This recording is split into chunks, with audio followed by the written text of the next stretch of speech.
এবার আমরা যাবো ডিজিজে। আবারও সেই কথা, এই তিনটা রেখে দেবো, বাকিটা মুছে ফেলবো। জি, এরপর হচ্ছে ডিজিজ।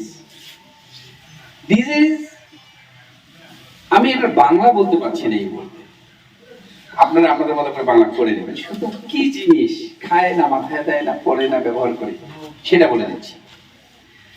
ডিজিজ হচ্ছে ভাইটাল ফোর্সের একটা অবস্থা। সিকের পরবর্তী অবস্থান ভাইটাল ফোর্স একটু সমস্যা হলে সে সিক প্রকাশ করে। সিকের পরবর্তী স্তরটা হচ্ছে ডিজিজ। কি? জীবিত প্রাণী দেহে কোনো একটি অঙ্গের স্বাভাবিক কার্যকারিতা ব্যাহত হলে, জীবিত প্রাণী দেহের, আসলে যাদের প্রাণ আছে, উদ্ভিদ হতে পারে, প্রাণীও হতে পারে, জীবিত প্রাণী দেহে কোনো একটি অঙ্গের স্বাভাবিক কার্যকারিতা ব্যাহত হলে যে লক্ষণ বা উপসর্গ দেখা দেয় সেটাই ডিজিজ। জীবিত প্রাণী দেহে কোনো একটি অঙ্গের স্বাভাবিক কার্যকারিতা ব্যাহত হলে যে লক্ষণ বা উপসর্গ দেখা দেয় তাহাই ডিজিজ। এর সাথে যোগ করা যেতে পারে, জীবিত প্রাণীর দেহে কোনো একটি অঙ্গের স্বাভাবিক কার্যকারিতা ব্যাহত হলে যে লক্ষণ বা উপসর্গ দেখা যায় এবং সেটা পর্যবেক্ষণ করে একজন দক্ষ চিকিৎসক নির্ণয় করেন, সেটাই ডিজিজ। তাহলে ডিজিজ কি? ডিজিজ হচ্ছে কমপ্লেইন। ডিজিজ কি? কমপ্লেইন। সিক কিন্তু কমপ্লেইন না। ঘুষখোর ছেলের সাথে আমরা মেয়ে বিয়ে দিই না? ঘুষখোর ছেলের সাথে আমি আমার ঘুষখোর বাবার সাথে আমি আমার ছেলের বিয়ে দিই না? ঘুষখোর বাবার মেয়ের সাথে আমি আমার ছেলের বিয়ে দেই, আমার মেয়ের বিয়ে দেই, আমার ভাইয়ের বিয়ে দেই, আমার বোনের বিয়ে দেই, দেই তো। কিন্তু ঘুষখোরটা তো সিক, আমি তো কমপ্লেইন করি না। তো সিক কমপ্লেইন না, বাট ডিজিজ কমপ্লেইন। ডিজিজটা কি? লক্ষণ। এ কমপ্লেইন করে, দায়ী করে, এ প্রকাশ করে, ইস এই জায়গাটায় কেমন যেন প্রভাব জানে না কি করতে, কেমন কেমন করে ব্যথার মতো। কি? আমার পেটটা খুব ঘুরঘাট করতেছে। এরপরে করলাম কি, একটু আদা রস আর পানি গরম করে খেয়ে নিলাম, ভালো হয়ে গেল। এটা কিন্তু ডিজিজ। এটা ডিজিজ পর্যায়ে, এটা ডিজিজ পর্যায়ে। জার্নি করে আসছে, খুব মাথা ব্যথা, ঘুমিয়েছে, ভালো হয়ে গেছে। জার্নি করে এসে খুব মাথা ব্যথা, ডিজিজ। এরপরে ঘুমিয়েছে, ভালো হয়ে গেছে।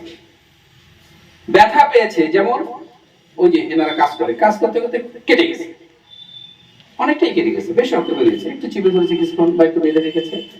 এরপরে একদিন হয়তো ব্যথা করেছে, ব্যথাটা চলে গেছে, 2-3 দিন পরে শুকিয়ে গেছে, 3-4 দিন পরে যেমন ছিল তেমন হয়ে গেছে। Disease, not patient. এখন এই যে ডিজিজ, এই ডিজিজ ততক্ষণ পর্যন্ত ডিজিজের জায়গায় থাকে যতক্ষণ পর্যন্ত ইন্টারন্যাশনাল গ্রেট হসপিটালটা অ্যাক্টিভ থাকে। কি অ্যাক্টিভ থাকে? ইন্টারন্যাশনাল গ্রেট হসপিটাল, পৃথিবীর সবচেয়ে বড় একটা হসপিটাল আছে।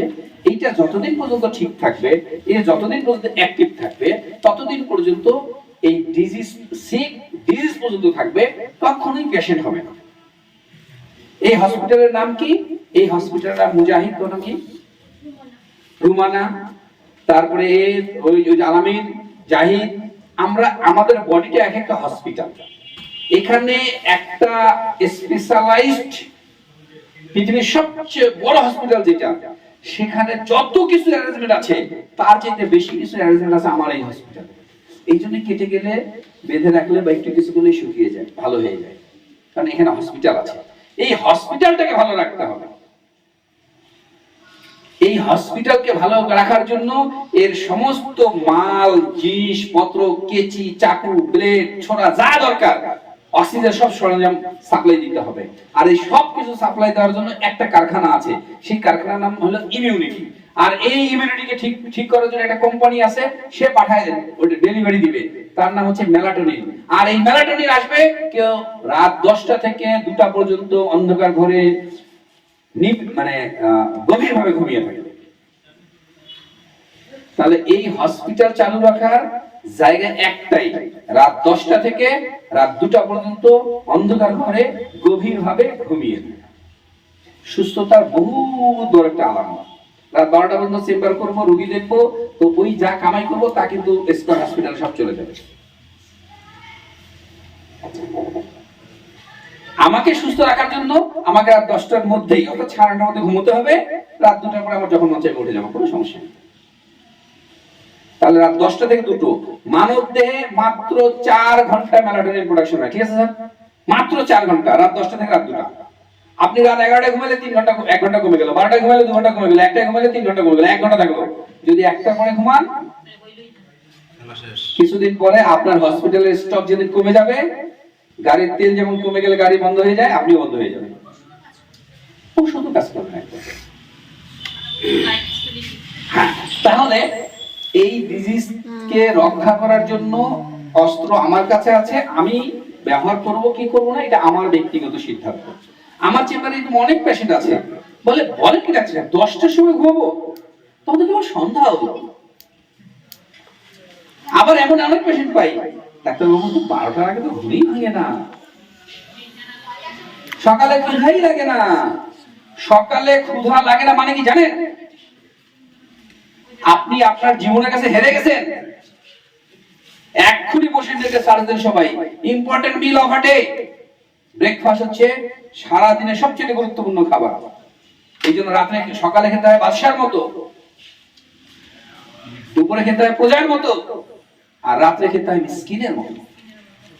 আপনার সকালে ক্ষুধা লাগে না, লাগবে কোথেকে? আপনি খেয়েছেন রাত 2টার সময়, রাত 2টায় গেলে সকাল 7টায় ক্ষুধা লাগবে?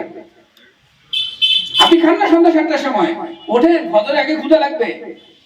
তো যেটা বলছিলাম আমি, আমার যে হসপিটাল আছে এটাকে ঠিক রাখতে হবে।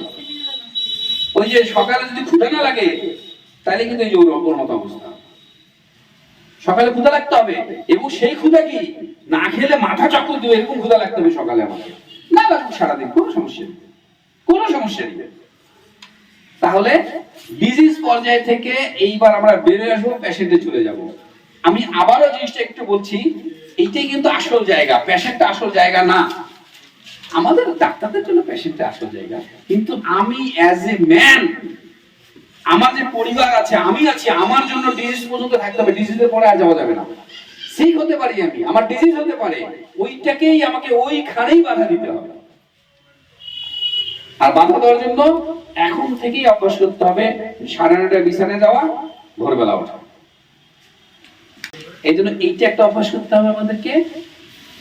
আরেকটা অভ্যাস করতে হবে কি, আমাদের লাইফস্টাইল গুলো চেঞ্জ করতে হবে। রেডিমেড কোনো ধরনের খাবার খাওয়া যাবে না। হোটেলে গিয়ে এই সেই খাবার খাওয়া যাবে না।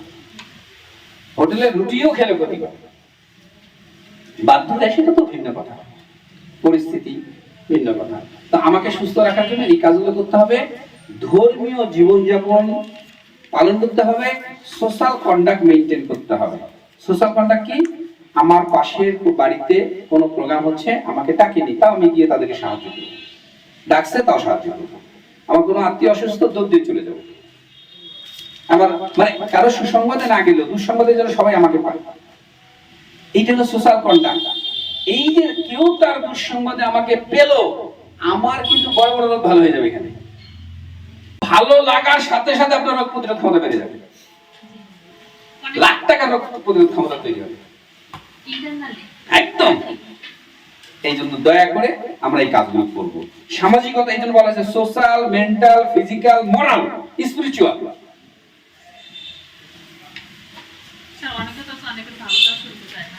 এই জন্য এখন আমরা যে যত বেশি দিন যাবে মানুষ তত বেশি অসুস্থ হবে, যত মানুষ বেশি অসুস্থ হবে তত অন্যের ভালোটা খারাপ লাগবে। ওই যে গ্রামে সিসি ক্যামেরা তৈরি হবে বেশি বেশি। আচ্ছা, তাহলে আমরা ডিজিজ থেকে বের হয়ে গেলাম।